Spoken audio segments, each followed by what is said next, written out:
Festak hasiak ziren eta noski giro ezin hobea genuen herrian. Festen pregoiaren ondoren, plazan dantza ikuskizun baten txanda zen.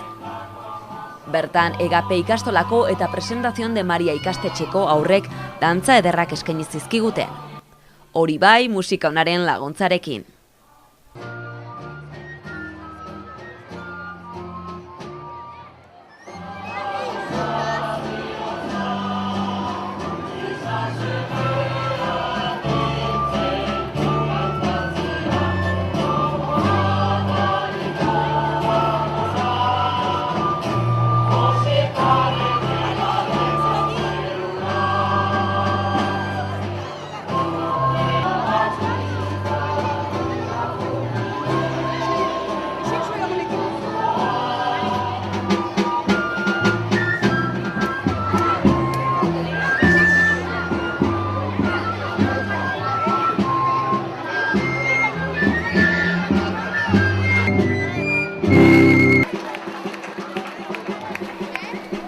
Txalo beroak jaso zituzten gazteek goiz horretan.